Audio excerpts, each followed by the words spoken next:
many different things happening at the same time, and it can be very confusing trying to make sense of the debates around these things. But when you actually look at these things holistically, it starts to make some sense. Unfortunately, what we have at the moment is a lot of people in different fields looking at everything in isolation. So you've got one lot of people looking at climate change, one lot of people looking at energy, a bunch of guys looking at food, some other guys looking at the economy, some other guys looking at terrorism and foreign policy. And what I think is really important to do is to look at these things as part of a global system. And when you do that, you actually come away with a different perspective. My view, having looked at a lot of these trends, is that some of the most worrying predictions are most likely to be true. If you look at these things in their totality, what we're seeing is that industrial civilization is unsustainable. And all of these different crises are really just different manifestations of the fact that this civilization in its current form cannot survive the 21st century.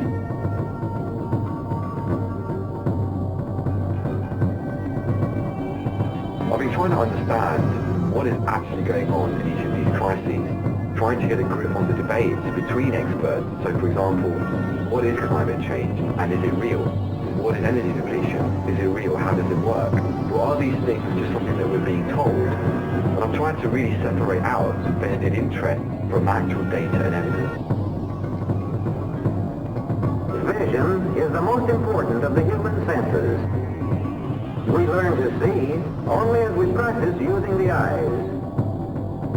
When we're looking at these crises, we're looking at them in isolation. We're unable to see them as part of a whole.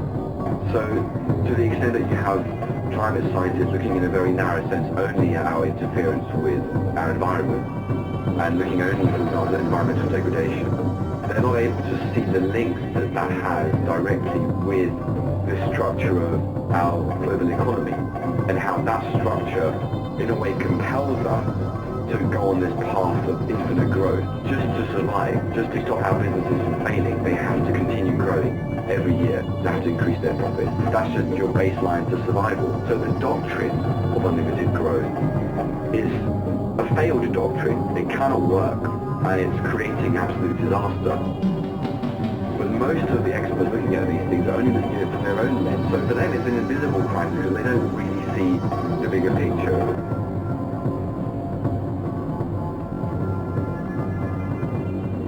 Samuel Huntington and Francis Fukuyama. Samuel Huntington was a Harvard professor. He was a political scientist, and he was also a long-time advisor to the US government. He specifically advised President Lyndon Johnson on the Vietnam War. He became quite well known for writing a book called The Clash of Civilizations in the 1990s, where he projected that the future of international conflict would be between major civilizational blocs. So the Islamic world, the Western world, he separated these out and said that this is where there will be major conflict in the future. All I'm saying is that in some non-Western cultures, and Islam and Confucian culture are the usual examples, there is great resistance to accepting Western values of human rights and democracy because these countries come from totally different cultural traditions. The other guy that's also very interesting is Francis Fukuyama, who used to be head of policy planning at the State Department. He wrote a book called The End of History, and he argued that with the collapse of communism, there is no viable alternative to neoliberal politics or economics. You know, the neoliberal system, where you have liberal democracies, the free market system, these have triumphed. We have no other system which can offer a viable alternative. Sure, if you want to measure greatness by purely selfish materialism, sure. All right, then how do you want to measure it? Well, there are other values, you know. Now, wait a minute, just a minute. What's wrong with this type of materialism? I mean, it's the difference between life in the jungle and life in civilization. So the ideas of Huntington and Fukuyama became kind of fused into this overall idea that the current system we have is in fact the most advanced system ever possible for humanity. And the violence that we have in this system are conflicts with lesser civilizations, such as the Muslims.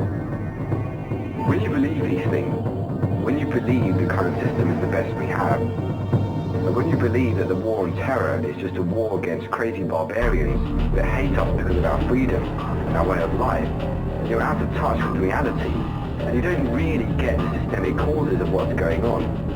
So when policymakers see things like climate change, peak oil, the economic crisis, or the fact that we're reaching limits in food production, they try to deal with them in isolation, instead of recognizing that these crises are fundamental to a failing global system. Because of this ideology, because of these subliminal ideas, we're straitjacketed, and we're unable to respond in the way that we need to.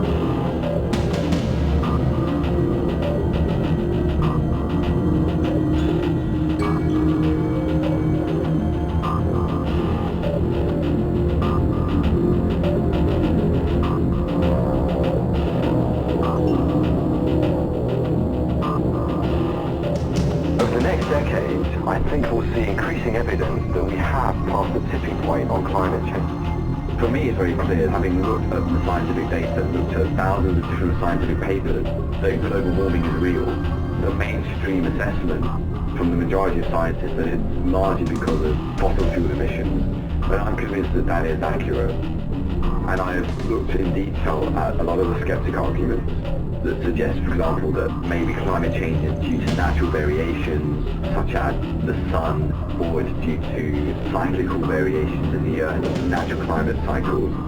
They do not explain the current trend of global warming. For me, really, the debate is how fast it's happening, and is it likely to create serious problems to civilization to survive.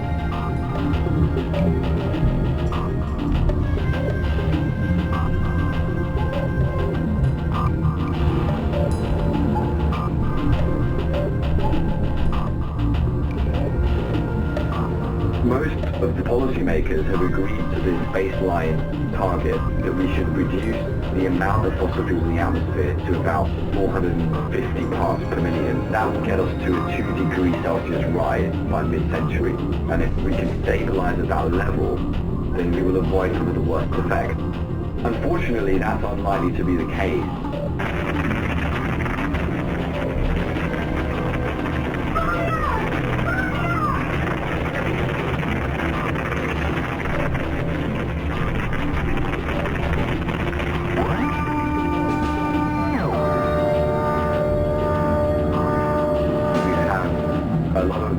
Scientific data which has come in the last few years. For example, the work of James Hansen, who is the head of the NASA Department on Climate Science. He has argued that actually you're looking at 350 parts per million as the maximum atmospheric concentration of greenhouse gases that is safe, and that actually we need to be below that. And he said once you go past that level, then you will probably go past a 1 degree Celsius rise in global average temperatures. And once you get past 1 degree, he says, you're looking at major changes in ecosystems that by themselves would lead to positive feedback between different ecosystems that could then lead to further changes that are difficult to predict. And once those changes got underway, there is a danger of irreversible changes to our climate that could then lead to a runaway warming process.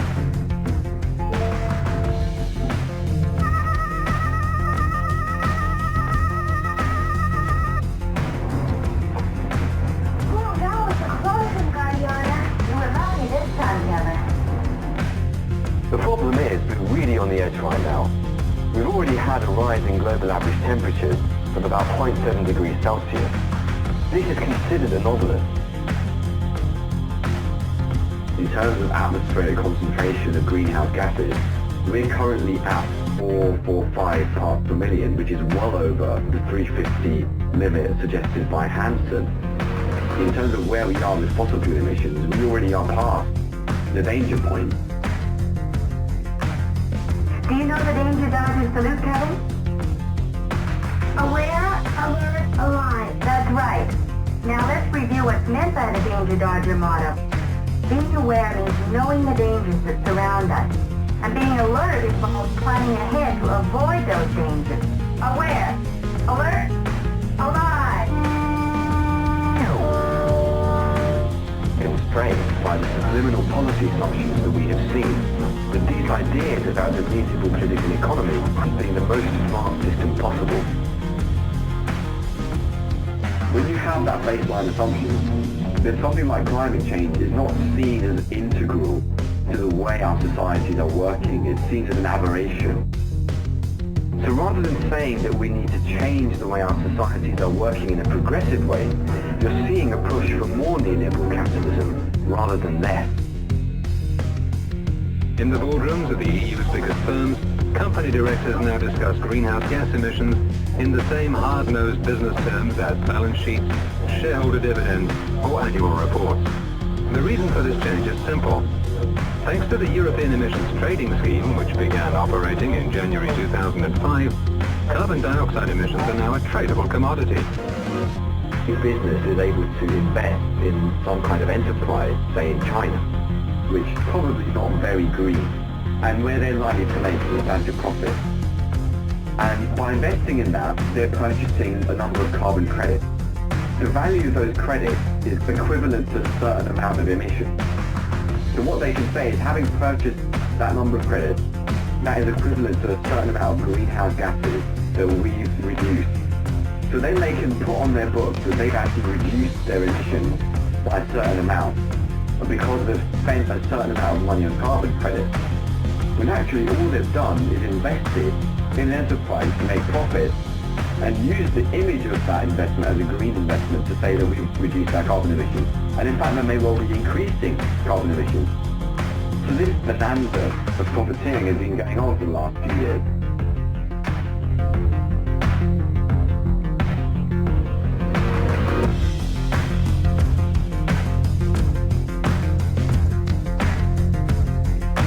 This justifies skepticism. It's the way in which the political players are exploiting the science in order to legitimize their own vested interests. Well, it's a tremendous book, and I guess it was in the Times today, they said that you may be working on being the first carbon billionaire, and in a critical sense, they say that you're advocating something to make you wealthy. Hi, I'm Senator Jim Inhofe from Oklahoma, and the top watchdog of the Obama administration's global warming agenda. I couldn't be happier, and poor Al Gore couldn't be more upset.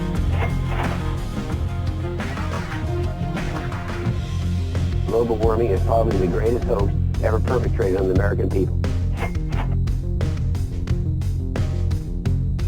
But let me be clear, despite our successes over the past year, global warming alarmists will continue to push their agenda.